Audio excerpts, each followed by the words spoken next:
en el libro de Colosenses capítulo 2, versículo 8. Colosenses capítulo 2, versículo 8. Hoy tenemos como tema un mensaje titulado Influencias filosóficas del siglo XX. Influencias filosóficas del siglo XX. Colosenses capítulo 2, versículo 8. Mirad que nadie os engañe por medio de filosofías y huecas sutilezas según las tradiciones de los hombres, conforme a los rudimentos del mundo y no según Cristo. La primera palabra que salió de los labios de Jesucristo cuando bajó al mundo e inició su ministerio terrenal, la primera palabra que salió del Hijo de Dios cuando comenzó a predicar fue una, y fue la palabra arrepiéntanse. Esta palabra arrepiéntanse viene del griego metanoia, que significa cambien su manera de pensar. Cambien su manera de pensar. En otras palabras, Cristo baja a un mundo controlado por ideas, sistemas de pensamientos, religiones, filosofías humanas, donde estas ideas que provienen de mentes humanas como tú y como yo están equivocadas. Porque el que de arriba viene es sobre todos. Y las palabras que él oyó allá arriba, no aquí de Sócrates, de Platón, de Demóstenes, de Manuel Kant, de Friedrich Nietzsche, de Sigmund Freud, de Carlos Marx, etcétera, etcétera. Las palabras que él oyó de su padre son las que él trajo aquí al mundo para venir a revolucionar nuestras ideas, nuestra mente. Cristo nos viene a salvar de nuestros pensamientos, de nuestra mente, que es la que produce los pecados. Tú pecas, ¿verdad?, porque es tu forma de pensar y crees que el adulterio, la inmoralidad, el robar, el mentir, aquí en tu mente no te afecta. Pero Cristo baja al mundo para decirnos que todas las ideas y los pensamientos que tienen su origen en el ser humano están equivocados. Y esta es la razón por la cual el apóstol Pablo, en el versículo que acabamos de leer, nos advierte y nos previene contra cualquier sistema de pensamiento que no tenga su origen en la Biblia. Llámese el Gurú Maharaji, llámese Buda, llámese Mahatma Gandhi, llámese Sigmund Freud, etcétera, etcétera. Tenemos que tener cuidado con esas ideas y pensamientos que han sido plasmados en libros, en disquetes, en videos, etcétera, etcétera, y que han penetrado el mundo de la educación, el mundo de las ideas, el mundo de las universidades, el mundo de las escuelas, el mundo de los estadistas, de los políticos y de las mismas religiones. El Hijo de Dios baja del cielo no solamente para salvarnos de los pecados, sino para mostrarnos la necesidad que tenemos de cambiar nuestros pensamientos. Veamos otro versículo en el libro de Romanos capítulo 12. Romanos capítulo 12, versículo 2, donde se nos exhorta desde otra perspectiva a la misma idea bíblica. No os conforméis a este siglo. La palabra suschematizo, que se tradujo conformarse, significa moldear, dar forma. No permitan que el mundo moldee o le dé forma a tus pensamientos, a tu forma de pensar. No dejes que tu cuñada tu suegra, inclusive tu mamacita, tu papacito, si no son cristianos, el psicólogo, el psiquiatra, el maestro. No dejen que el mundo le dé forma o moldeen o los quiera meter al molde de sus ideas. Sino, al contraste de esto, transfórmense. Transfórmense, que significa cambien de forma, transfórmense por medio de la renovación de vuestro entendimiento, cambien su manera de pensar a una nueva. Es lo que dice literalmente en el original griego. Tratemos de cambiar nuestras ideas y nuestra forma de pensar de una forma enteramente nueva. Esto se llama en la Biblia una mente renovada, que significa hecha nueva otra vez. Y cuando nosotros comenzamos a entender que el problema de la mayor parte de los cristianos en el mundo entero es que tienen 5 años de ser cristianos, 10 años de ser cristianos, y vienen y te preguntan, oye hermano, ¿puedo ir a una reunión religiosa? Mire, no me voy a hincar ni me voy a parar, pero ¿puedo solamente entrar a esa reunión? ¿Puedo celebrar Halloween? ¿Puedo celebrar aquello? ¿Me puedo meter a esta fiesta? ¿Puedo ver esta película? ¿Por qué no tienen claro lo que deben y lo que no deben hacer? Por una falta de mentes renovadas. El siglo XX fue influenciado grandemente por 4 ideas, si no sabían. Por 4 hombres. Los 4 hombres que más influyeron el mundo del siglo XX, influyeron en Hitler, influyeron en Benito Mussolini, influyeron en José Stalin, influyeron en el ateísmo, influyeron en el mundo de las ideas, fueron a continuación los siguientes hombres, y en esta mañana es mi interés darles a conocer las ideas de cada uno de estos hombres a la luz de la Biblia. Estos hombres fueron Carlos Darwin, en primer lugar, que influyó el mundo de las ideas de los orígenes. Número 2, Sigmund Freud, que se le llama y se le conoce como el padre de la psicología moderna, que influyó más que cualquier otro hombre en el siglo XX en el área de la mente. Número 3, Friedrich Nietzsche, que fue un filósofo alemán que influyó en Adolfo Hitler, Mussolini, Stalin en el ateísmo, e influyó en el área espiritual. Y finalmente Carlos Marx, otro hombre que influyó en el área de la sociedad.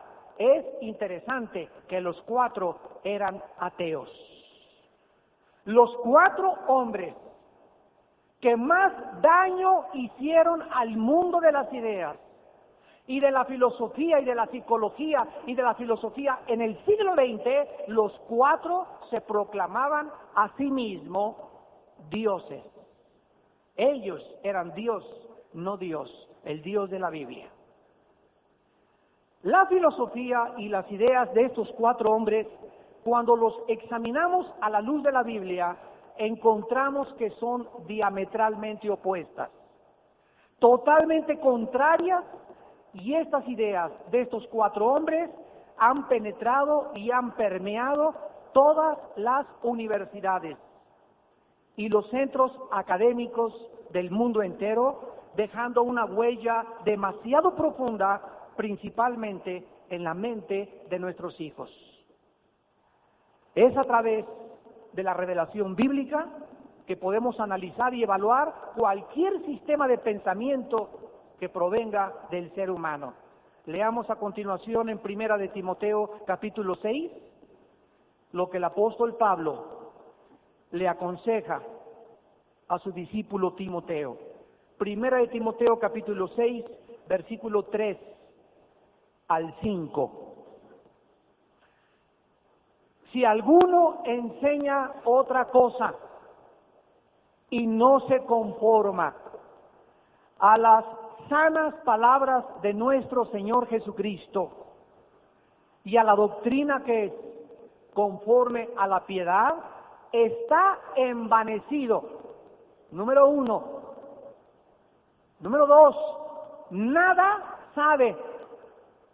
3, delira acerca de cuestiones y contiendas de palabras, de las cuales nacen envidias, pleitos, blasfemias, malas sospechas, disputas necias de hombres corruptos de entendimiento, privados de la verdad, que toman la piedad como fuente de ganancia.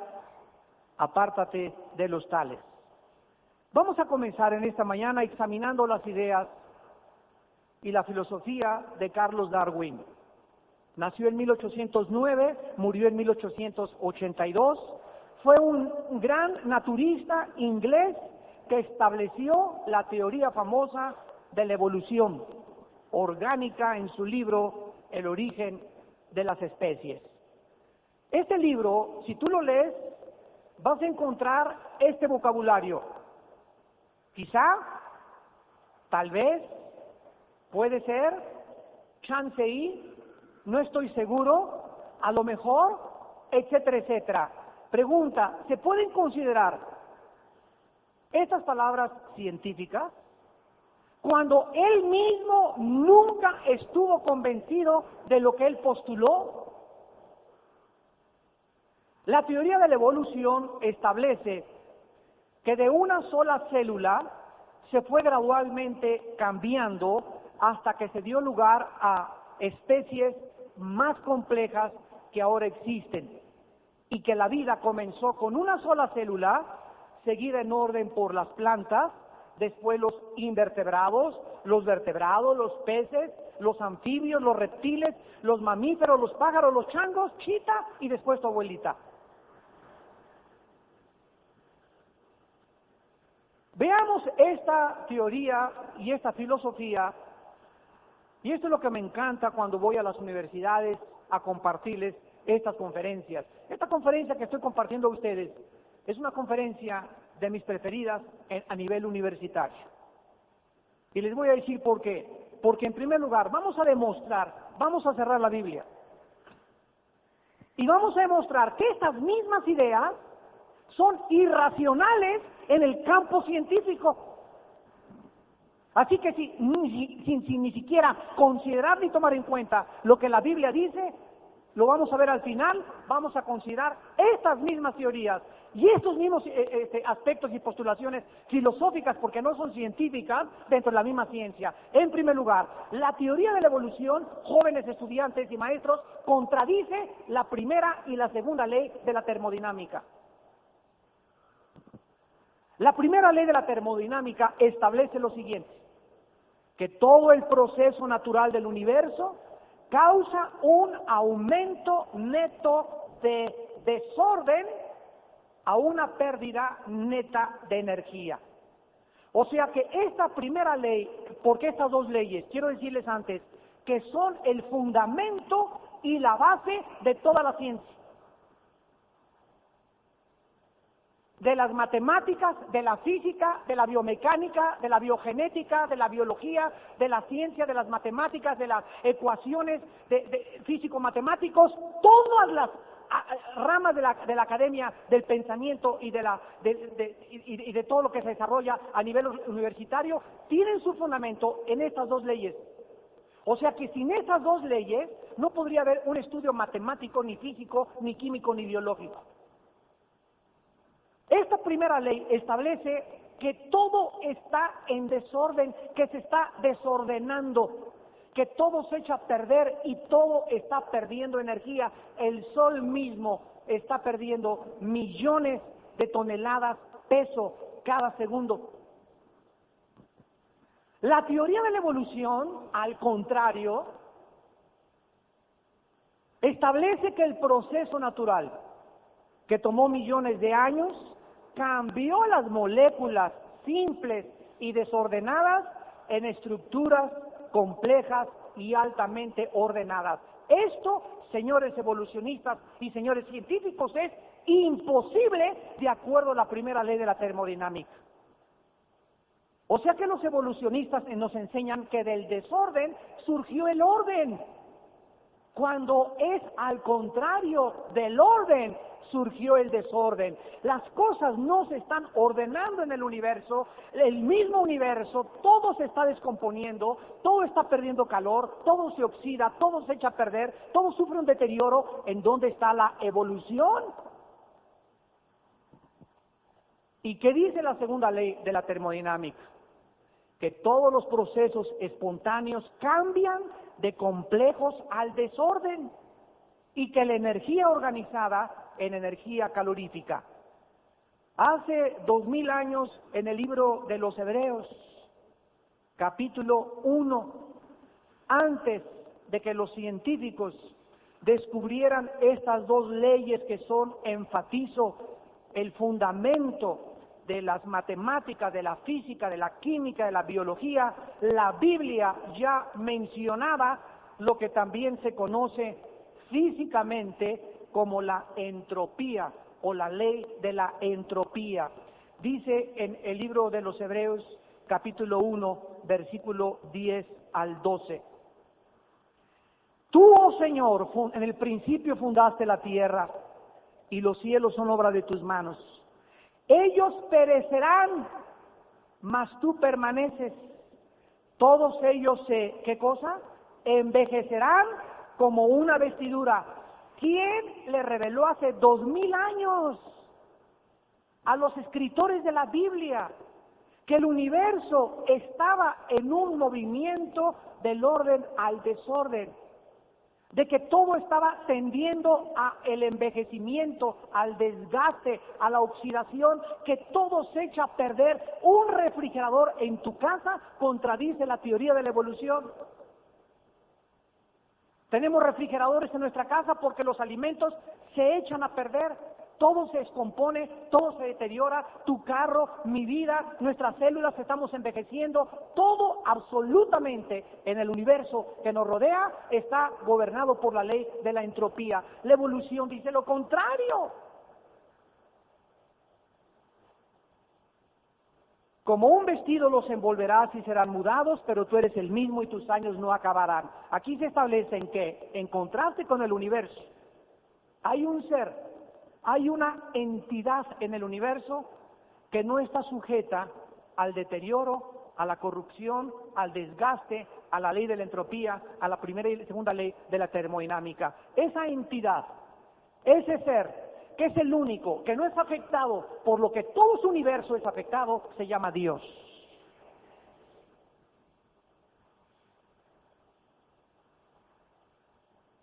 En segundo lugar, la teoría de la evolución no solamente contradice las leyes físicas, sino que contradice las leyes de la genética.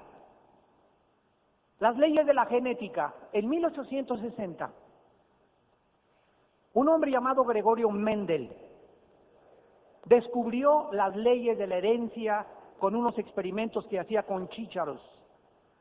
Y después de que este hombre descubrió las leyes de la herencia, hasta finales del siglo XX, se comenzó a descifrar lo que se conoce como el proyecto del genoma humano, donde comenzaron a descubrir los científicos que en cada célula de tu cuerpo y de mi cuerpo, y estamos hablando de millones de células que tenemos, en cada una de nuestras células, en cada una de las millones de células de nuestro cuerpo se encuentra un software. Se encuentra un programa que determina en cada célula de tu cuerpo cómo vas a hacer. Y esto es lo que actualmente se quiere manipular como la clonación. Al óvulo de una mujer se le extirpa el óvulo y se le saca, o una célula de un ser humano, se le introduce y se hace una copia heliográfica de un ser humano. ¿Qué es un clon? Una copia heliográfica de un ser humano. Y cuando el ser humano comienza a manipular y a meterse en las cosas tan profundas que son los genes, comienza el ser humano a creer que realmente es Dios. Para regresar a lo anterior, En cada célula tenemos un programa, un software, con una información exacta de qué color de ojos vas a tener, qué estatura vas a tener, cómo va a ser tu hígado, tus pulmones, el programa de tu corazón, el programa de tu sistema nervioso, el programa de la sangre, el programa de tu piel, el programa de tus uñas, el programa de cuántos pelos tenemos en la cabeza. Absolutamente todo en lo que se conoce el ADN microscópicamente. ¿Quién metió ese programa en las células chita? Los ateos que yo conozco, con los cuales argumento, les pregunto, ¿un accidente? Pues no es un accidente, son millones de accidentes, porque en cada célula tenemos el programa. ¿Cómo puedes pasar en la calle, les pregunto, y encontrarme un disquete, y agarrar ese disquete y meterlo en una computadora, y aparece un programa en la computadora, y decir, este programa se inventó solo por las arenas y el aire del desierto y del espacio? Hombre, si yo meto un disquete y veo que hay un programa, detrás de eso tiene que haber ¿qué cosa? Un diseñador inteligente. Esto se llama lógica elemental. ¿Cómo puede la mente humana ser tan retrógrada, tan absurda y tan irracional de llegar a concluir de que nos hicimos solos o que somos el producto de un accidente? Por eso dice la Biblia en Romanos 1, profesando ser sabios, nos hicimos necios. Increíble que se enseñe la teoría de la evolución en las escuelas cuando jamás se ha demostrado que es científico. En Génesis capítulo 1, versículo del 11 al 12. Hace 5.500 años, señores científicos y médicos que nos acompañan, estudiantes y maestros, hace 5.500 años, ¿cuándo se descubrieron las leyes de la herencia? 1860. Antes de 1860 el hombre no sabía absolutamente nada, que dentro de tus genes y dentro de mis genes hay un programa que trae el lunar de tu mamá, que traes aquí en la espalda, lo traía tu abuelita también, la nariz de águila sureña de tu tío, tú también la traes, las orejas de Dumbo que sacaste, las tenía tu abuelita también, el color de piel, el color de ojos, hasta 1860. Y hace 5.500 años, en el libro del Génesis, capítulo 1, versículo 11 y 12, Moisés escribió lo siguiente. Después dijo Dios, produzca la tierra hierba verde, hierba que dé semilla, árbol de fruto que dé fruto según su género, que su semilla esté en él sobre la tierra. Y fue así. A los que les interese, la palabra semilla en el hebreo es la palabra sera, con Z, sera, que significa esperma. Y se tradujo en la Biblia, semilla, linaje, descendencia, esperma. Y esta palabra es precisamente la clave de todo lo que se conoce actualmente como el proyecto del genoma humano. Versículo 12, produjo pues la tierra hierba verde, hierba que da semilla según su naturaleza, árbol que da fruto, cuya semilla está en él según su género, y vio Dios que era bueno. ¿Qué dice la Biblia hace 5.500 años? Que una semilla de uva tiene un programa. Una semilla de naranja tiene otro programa. Las semillas de las manzanas tienen otro software. Las semillas de las peras tienen otro programa. Y ese programa hace que cuando siembras uvas no crezcan naranjas ni mangos, sino que nazca una cosa minúscula de color morado o color verdoso, con ciertas propiedades antioxidantes, que todo va en esa semilla, en ese programa, para que se reproduzca exactamente de acuerdo a la información contenida en ese programa. Las naranjas producen naranjas, las peras producen peras, las semillas producen peras, los seres humanos producen seres humanos, los changos, los rinocerontes, las jirafas, el esperma de los animales y las semillas de las frutas son las que determinan de qué cosa vamos nosotros o a qué especie vamos a pertenecer. En la teoría de la evolución no existe ninguna prueba científica de ningún cambio genético de una especie a otra especie. Dentro de la especie canina hay Rottweiler, pastor alemán, chihuahueño, labrador, galgo, grandanés, pero son perros, no son gatos. Dentro de los felinos hay de Angora, hay tigres, hay leopardos, hay gatos chiquitos, pero son felinos. El ganado vacuno son vacas, el ganado equino son caballos percherones, caballos pony, caballos árabes, caballos de cuarto de milla, caballos de 1,5 kilómetros, pero son equinos. Y cuando agarras a un caballo y lo cruzas con una burra, sale una mula estéril, porque se violó el principio de Dios. Producimos seres híbridos y la mula no se puede ya reproducir. Damas y caballeros, esto estaba hace miles de años en la Biblia. Cuando oigo, la Biblia fue hecha por hombres, no sabes ni lo que estás diciendo, ni lo que tu maestro cabeza de calabaza está diciendo.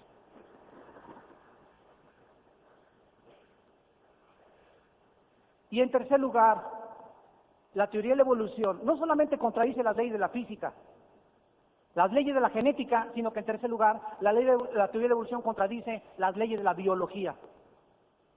La biología establece esta ley, que los aminoácidos han impedido e impedirán cualquier transmutación de las especies. Los aminoácidos, para los que no sepan, son como los ladrillos de la vida, y estos aminoácidos implican que hubo una creación y no una evolución.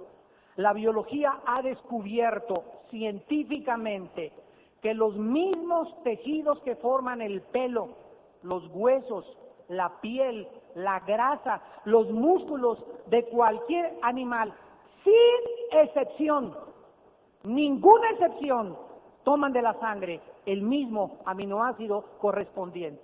O sea que los músculos de un perro tienen aminoácidos que jamás podrían transportarse para convertirse en los músculos que el gato necesita con más flexibilidad. Las patas de las cabras que trabajan allá y viven en el monte y hacen sus cosas en el monte, que están diseñadas para vivir en ese ambiente, no fueron diseñadas para tener las patas de las ovejas y los aminoácidos que produjeron las patas de las ovejas para producir y pisar tierras más suaves como el pasto. Las branquias, el sistema branquial de un pez, está diseñado para respirar debajo del agua. ¿Qué pasaría si un pez evolucionara en un animal terrestre? ¿Qué pasaría? Se moriría. No puede haber un cambio evolucional para que en un segundo los pulmones y las agallas de un pez se transformen en pulmones de un animal terrestre. Pero sin embargo, todavía se sigue enseñando que venimos de tu tatarabuela, la chita.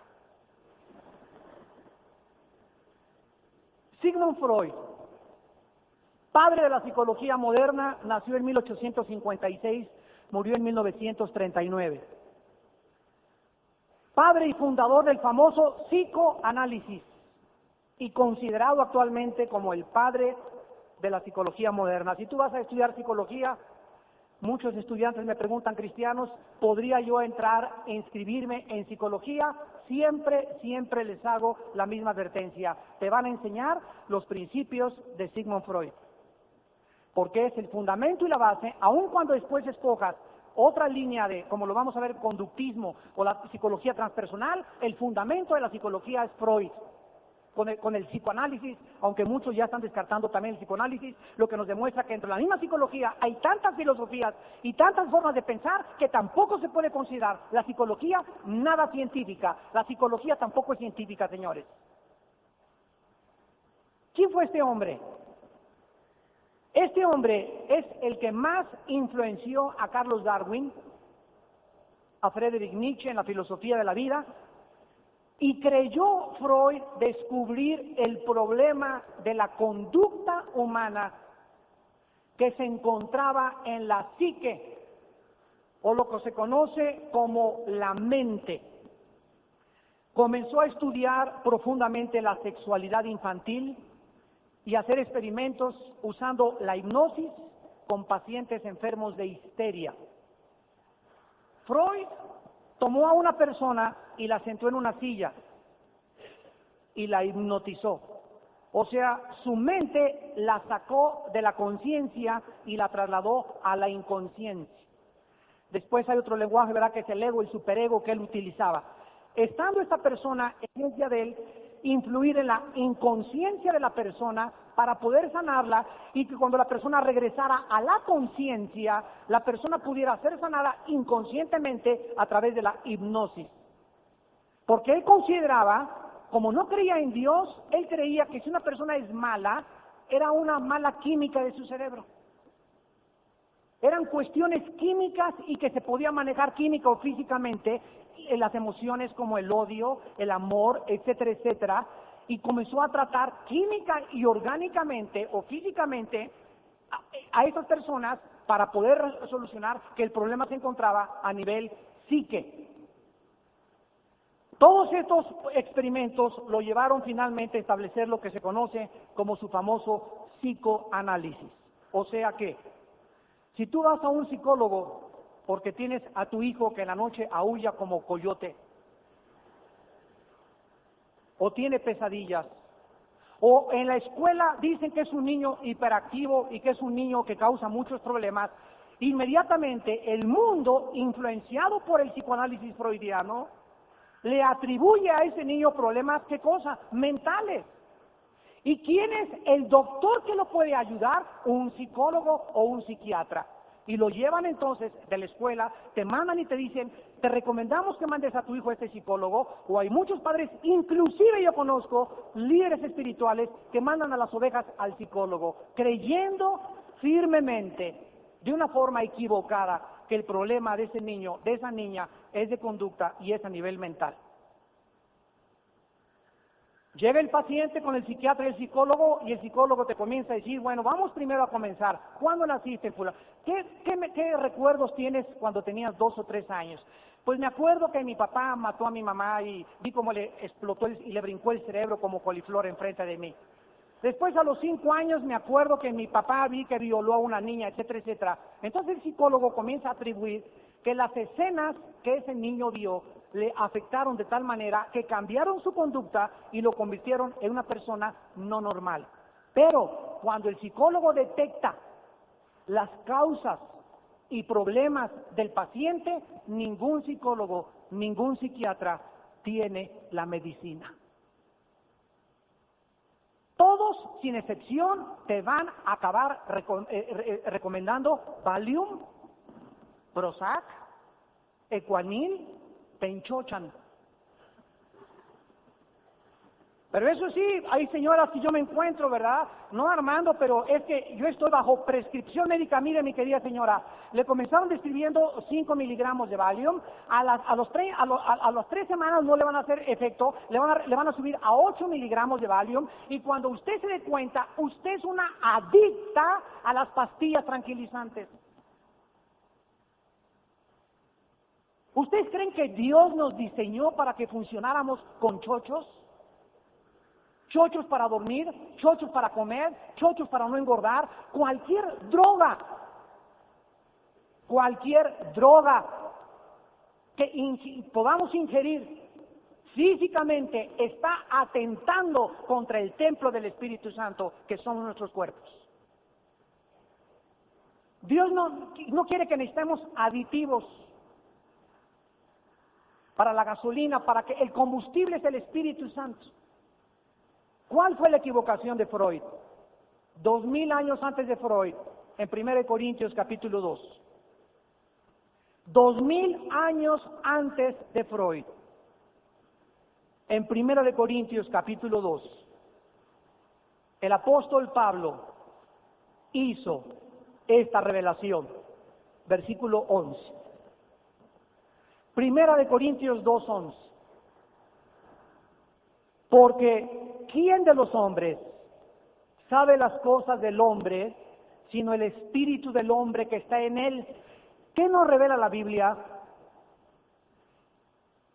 Que si yo quiero conocer la mente de mi hijo, la mente de un paciente, Si yo soy consejero y trato de entender a una persona, dentro de esa persona hay algo que trasciende la psique, que va mucho más allá de la mente.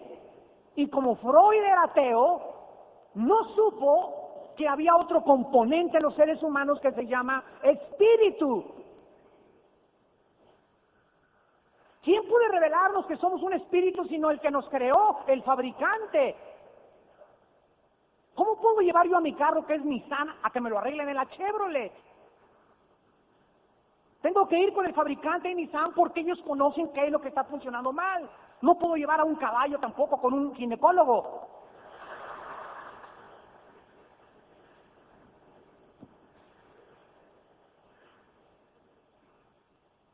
Así tampoco nadie conoció las cosas de Dios, sino el Espíritu de Dios, de acuerdo a la Biblia.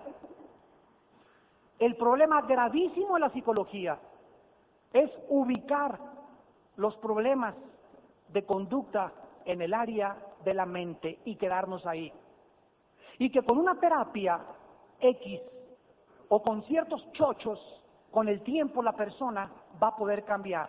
Hace mucho tiempo me acuerdo que una muchacha, teníamos un psicólogo en una iglesia hace muchos años, y llega esta muchacha de 13 años de edad con 2 abortos. Y violada después de los 2 abortos por su propio padre. Y el psicólogo le dice, mira, yo te recomiendo que tomes un barco y te vayas por el Caribe, un viaje de 3 meses, para que puedas olvidar estos traumas ocasionados por estas imágenes que están en tu mente subconsciente. Ese es el remedio de ellos. Pero nosotros a esa muchacha le decimos, hay una cruz. ¿Sabes qué, niña? Hay una cruz donde un hombre pagó por ti y con su sangre preciosa te puede limpiar, y Él es el único que puede sanar tu mente, tu cuerpo y tu espíritu.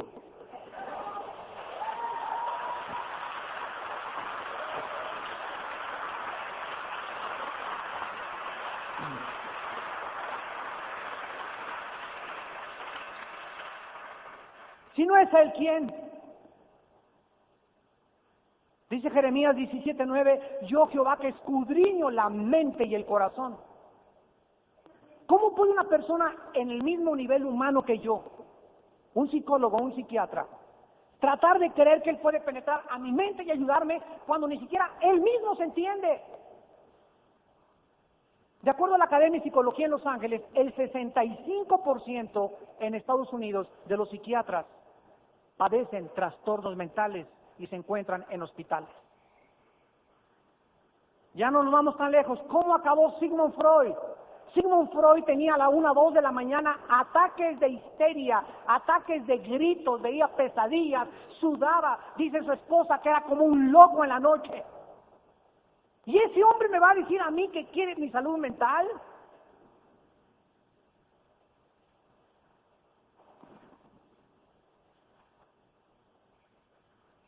¿Puede un cristiano acudir a un psicólogo? Debemos recordar que la mayor parte de los problemas psicológicos, vuelvo a repetir, para terminar el área de Freud, tienen una raíz.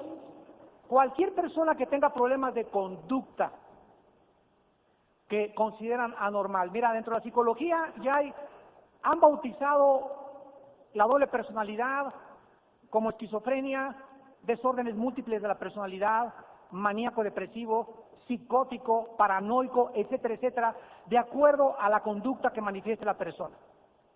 De acuerdo a la Biblia, damas y caballeros, cuando una persona tiene problemas de conducta es porque no ha solucionado un problema del pasado, y ese problema de amargura, de culpa, de vergüenza, de odio, de trauma, lo alcanzó. Dice la Biblia, tus pecados te alcanzan cuando eres joven, o cuando te casas, o cuando tienes 40 años, pero el pecado tiene la tendencia de alcanzarnos tarde o temprano para destruirnos. Y si yo no he arreglado mi problema de amargura de hace un año o de hace 2 años con tu ex esposo, con tu ex esposa o con lo que te hizo tu papá, etcétera, etcétera, esa vergüenza, esa culpa y esa amargura te van a alcanzar. Te vas a casar y vas a hacer a tu esposo infeliz, a tu esposa infeliz, a tus hijos infelices. ¿Por qué? Porque tienes problemas anormales de conducta ocasionados por problemas de pecado no solucionados en tu pasado. Y Dios quiere que nosotros tengamos y funcionemos con una mente sana, que cambiemos ya la manera de pensar. Sí es cierto, me violaron, tuve 3 abortos, me dieron sombrerazo popular, mi padre me violó, lo que tú me digas, mi papá fue el mocho orejas, mi mamá la tigresa de Santa Julia, dime lo que quieras de tu pasado. En Cristo hay más grande la gracia que el pecado.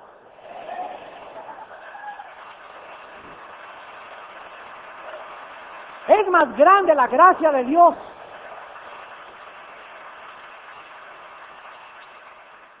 Y si tú sigues con esa cara de vampiro que tienes y de caimán, es porque no quieres ser sanado. Ahí los traes, y ahí los traes, y me hicieron, y así vas el siglo XXI y el siglo XXII, y así vas a pasar por los siglos de los siglos. Con tu hicieron y tu hicieron. Y me lastimaron, y nadie me quiere, y como dijo Teofilito, ni te querrán. Si así te conceptúas y así aceptas en tu mente ser, así vas a ser. He aquí les pongo la bendición, dice el Señor, y la maldición. Escojan ustedes cómo quieren vivir. ¿Quieres vivir amargado? Vive amargado. ¿Quieres vivir rencoroso? Vive rencoroso. ¿Quieres seguir siendo un ateo y no quieres considerar las evidencias de la Biblia? Sigue con tu mundo de tus ideas. No va a forzarte nadie a cambiar tu manera de pensar. Dios nos da la libertad. En esto consiste la libertad cristiana, en escoger 2 caminos. Y determinar nosotros el tipo de vida que querramos de ser, el tipo de persona que querramos ser. ¿Quieres ser siempre un amante y adicto a la pornografía? Sélo. ¿Quieres ser homosexual y crees que no puedes cambiar? Síguelo siendo. Pero en Cristo hay una revolución mental, espiritual, que nos transforma, nos cambia, nos hace nuevas criaturas totalmente, para que podamos adorar a Dios en espíritu y en verdad. ¿No?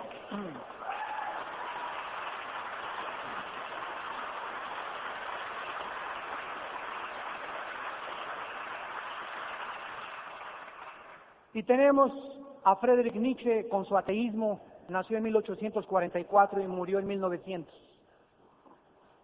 Friedrich Nietzsche, uno de los filósofos más influenciables e influyentes del siglo XX, se hizo famoso con su frase: Dios está muerto. Escribió libros como El Anticristo, así hablaba Zaratustra, etcétera, etcétera. El Anticristo, donde habla de un superhombre que influyó en el nazismo, en el fascismo y en el comunismo sobre la fuerza y la voluntad del poder humano. ¿Sabían ustedes que Adolfo Hitler, cuando llegaron los aliados en 1945 y entraron en el día D por las costas de Francia y avanzaron por Normandía hasta Berlín, donde se encontraba Hitler, encontraron, después de que Hitler se suicida con su esposa Eva Braun, alrededor del búnker de Hitler a 500 monjes budistas? Hitler había mandado traer de los Himalayas, porque le dijeron que ahí en los Himalayas habían aterrizado los ovnis, y que ahí se encontraba el secreto del superhombre del cual mencionó la persona que influyó en Hitler, que fue Friedrich Nietzsche. Y Hitler se tragó esa idea, la asimiló y comenzó a desarrollarla y a decir, desde luego ya sabemos, por influencias de quienes, de criaturas inteligentes, misteriosas, que la Biblia le llama demonios. Estas criaturas invisibles que la Biblia les dice demonios, convencieron a Hitler que para poder conquistar el mundo, solo una raza debería prevalecer, la raza aria, los blancos. Y alguien le metió otra idea a Hitler, ya sabes quién también, de que los únicos que se opondrían a que la raza humana evolucionara eran unos ratones llamados judíos. Cuando Hitler estaba en el poder en el Tercer Reich, así le llamó él a su tercer imperio, tenía lucha contra Inglaterra, contra Estados Unidos y contra Rusia. Solamente se le unió Benito Mussolini y el Vaticano. Se le unieron en la Segunda Guerra Mundial y lo apoyaron. Los judíos no tenían ni siquiera una patria, ni siquiera eran un ejército, estaban dispersados por toda Europa y por toda Rusia. Y entonces Hitler se olvidó de los ingleses, se olvidó de los rusos y se olvidó de los americanos y se concentró en lo que él llamó la solución final. Tratemos de exterminar a los judíos, y estaba tan concentrado en matar a los judíos que nada le estaban haciendo. Ningún historiador, ningún sociólogo puede explicar por qué ese odio de Hitler contra los judíos cuando ni siquiera estaban en guerra ellos, no tenían ni siquiera un país. Hizo desviarse de su propósito y fue conquistado por los aliados. Nosotros sabemos detrás de todo esto cómo operan los poderes de las tinieblas. Este hombre, Nietzsche, acabó loco y desde 1889, o sea, 11 años antes de morir, Nietzsche fue hospitalizado en un manicure, a que le hicieran manicure, en un hospital psiquiátrico. Este hombre que dijo que Dios estaba muerto, este hombre que dijo, yo tengo la solución, este hombre que dijo, escuchen lo que dijo Nietzsche, la humildad, la mansedumbre, la bondad y la honradez son características y síntomas de una raza débil. Así lo dicen sus libros, así lo dicen sus ideas. De ahí Hitler, Mussolini, Carlos Marx tomaron sus ideas de este hombre y comenzaron a desensibilizarse, porque para triunfar en la vida no puedes llorar, no puedes ser manso, no puedes ser humilde, porque el que no tranza no avanza. No tenemos más tiempo, pero acabamos con Carlos Marx, que nació en 1818 y murió en 1883. Carlos Marx, por cierto, que estos 4 hombres que influenciaron al mundo eran judíos. Pero lo más grave es que eran ateos.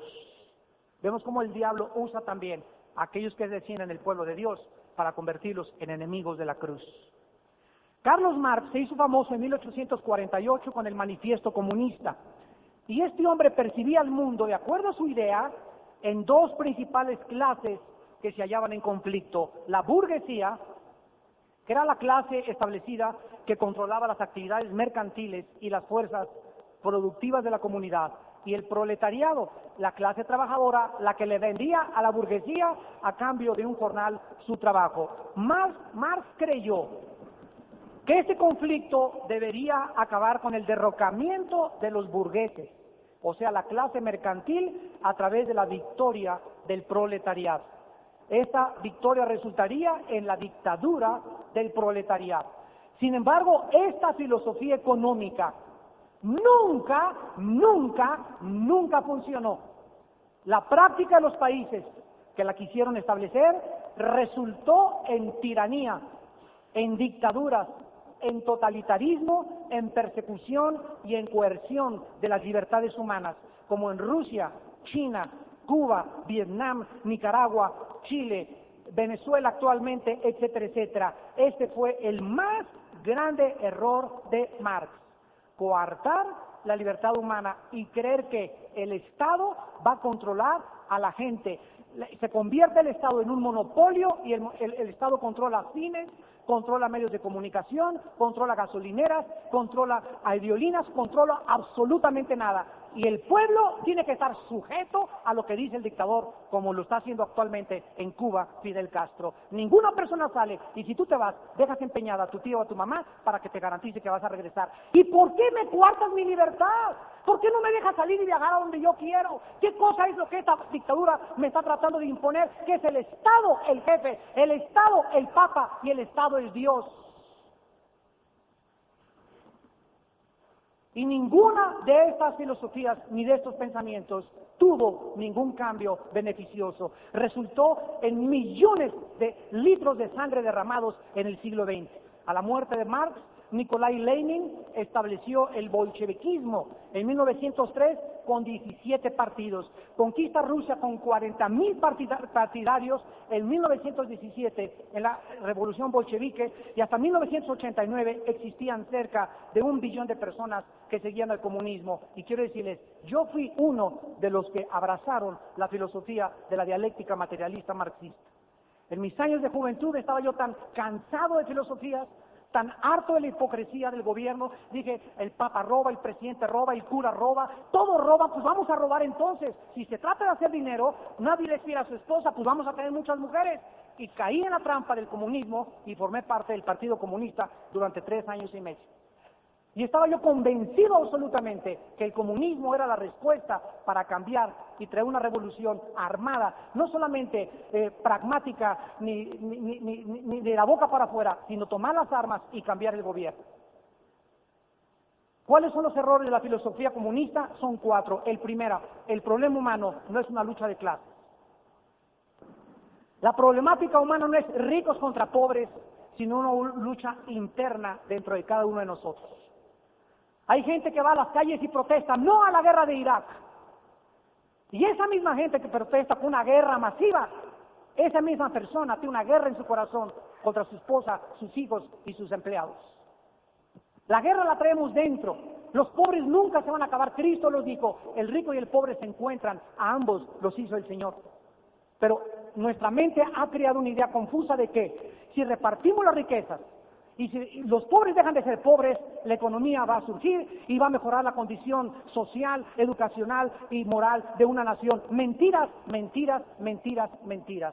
Desde las culturas más grandes monárquicas de Europa, los reyes de España, los reyes de Francia, los reyes de Bélgica, los reyes de Inglaterra, en la clase más elevada había la peor depravación moral que tuvo la historia. No es cierto que son los pobres la culpa, ni tampoco los ricos. El problema es el corazón humano, de acuerdo a Jesucristo. ¿Y qué problema tuvo también esta filosofía de Marx? Que cuando los pobres suben al poder, como Fidel Castro, vamos a derrocar al dictador de Cuba. Cuando fueron a derrocar a Batista, allá por 1961-62, Castro llegó y acabamos con esto, y ahora sí el pueblo lo aclamó. Y él, que hizo una revolución para acabar con Batista, se acabó siendo 50 veces peor que Batista. A ver ahora, ¿quién lo quita de ahí? Qué incongruencia, ¿verdad? Qué contradicción de términos y de filosofías. ¿Cómo puede una persona llegar y decir, vengo a ser el libertador, y los liberta de una supuesta dictadura y acaba siendo ese gobierno peor que una dictadura? Pero el ser humano, vuelvo a repetir, no tiene la lucidez ni la capacidad de poder discernir entre el bien y entre el mal. En segundo lugar, el comunismo no es cristianismo. Son 2 sistemas de pensamiento diametralmente opuestos. El cristianismo no obliga a que repartas tus bienes. Dios dice, Él ama al dador alegre. En el comunismo, a fuercitas, entregas lo que tienes hasta tus guaraches. En tercer lugar, para el comunismo, el ser humano es solo una máquina para producir. El ser humano es deshumanizado en esta filosofía. Se le percibe como un esclavo del Estado. Y es el Estado el que determina el bienestar, la educación y el futuro de cada individuo. Imagínense nada más. La Biblia enseña que el ser humano no es una máquina, ni tampoco provenimos de los animales. Somos creados con dignidad porque somos criaturas hechos a imagen y semejanza de Dios. Y finalmente el comunismo fracasó porque se convirtió en un gran monopolio. El sistema comunista dirige y controla absolutamente todo. Repito, librerías, juzgados, policía, ejército, la prensa, la educación, la moral, los hospitales, los espectáculos, el arte, los deportes. Un ejemplo, el autor Boris Pasternak, autor del famoso libro El Doctor Zhivago, que le hicieron una película preciosa, fue llevado a la pantalla, y cuando el doctor Pasternak escribió El Doctor Zhivago, exhibiendo la vida real de Rusia, se le prohibió salir de Rusia jamás, vetaron su libro y murió en una cárcel en el olvido. La Biblia enseña que las autoridades civiles no son dioses. Han sido puestas por Dios para gobernar dentro del marco jurídico de la ley de la libertad y de la propiedad. El Estado no puede hacer el papel de Dios, ni jamás restringir la libertad a sus ciudadanos, ni la expresión del pueblo, ni legislar la moral. Mirad que nadie los engañe por medio de filosofías, conforme a los rudimentos del mundo y no según Cristo. Este libro vino para darnos libertad en la mente, para hacernos nuevas criaturas y que para poder tener el juicio y el discernimiento de poder evaluar qué es bueno y qué es malo a los ojos de Dios. Oremos. Padre, te damos gracias por tu palabra en esta mañana, porque si alguno no se conforma a las palabras de la Biblia, a las sanas palabras de Jesucristo, está envanecido. Los seres humanos, creyendo que nosotros está la respuesta, hemos inventado teorías, hipótesis, especulaciones acerca del origen de la vida, de quiénes somos y cuál es la fórmula para ser feliz. Hace 2000 años un hombre bajó del cielo y nos dijo: el que quiera salvar su vida la va a perder, pero el que la pierda por causa de mí la salvará. Si ustedes permanecen en mi palabra, serán verdaderamente mis discípulos y conocerán la verdad, y la verdad os hará libres. ¿Libres de qué? Libres de la ignorancia, libres de un mundo de ideas falsas que han sido tomadas como si fueran absolutas y como si vinieran de Dios, provenientes de hombres que rechazaron a Dios y rechazaron las palabras de la Biblia y que siguen influyendo en las escuelas secundarias, preparatorias y universidades, donde si nuestros hijos no son libres de esas ideas, van a caer en esa trampa también. Y Dios nos ha mandado a nosotros los padres a proclamar estas verdades al mundo de los estudiantes en el mundo entero, para que ellos conozcan la verdad, el camino y la vida eterna. Oh Dios, úsanos para liberar a este mundo de jóvenes, de niños encarcelados en ideas falsas, en filosofías humanas, conforme a los hombres y no conforme a ti, Señor. Gracias, Jesús, por bajar del cielo para enseñarnos a vivir, para revelarnos el secreto verdadero de la felicidad y de la paz mental, para mostrarnos el secreto para pasar a la otra vida eterna, que es fe en tu muerte y en tu sangre derramada en la cruz, y por traernos la esperanza, cuando resucitaste de los muertos, de la vida eterna. En esta mañana tal vez haya muchas personas que aún no tienen esta esperanza, esta paz, esta libertad de mente y de ideas.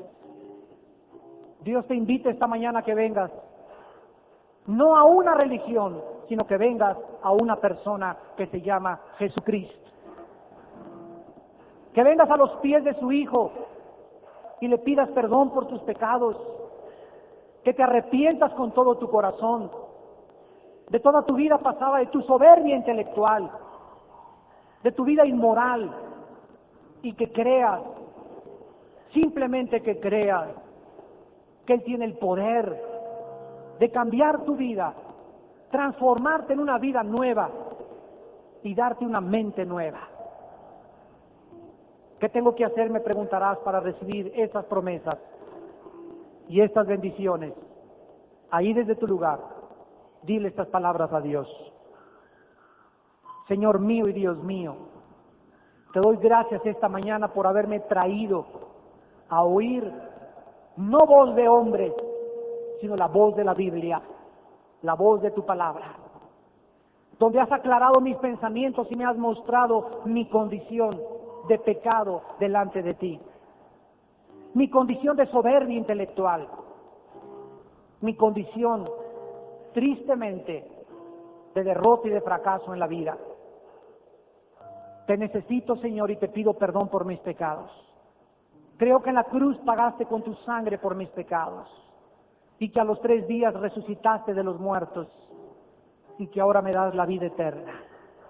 Señor Jesucristo, en este instante te pido que entres a mi corazón, sáname, lávame con tu sangre preciosa, cambia mi manera de pensar, sana mis traumas de mi pasado, mis problemas de mi pasado, sánalos y hazme una criatura nueva, Señor, para que yo te pueda servir y en esta corta vida vivir el resto de mis días para conocerte y adorarte en espíritu y en verdad. Porque te lo pido y te doy las gracias en el nombre de Jesús. Amén.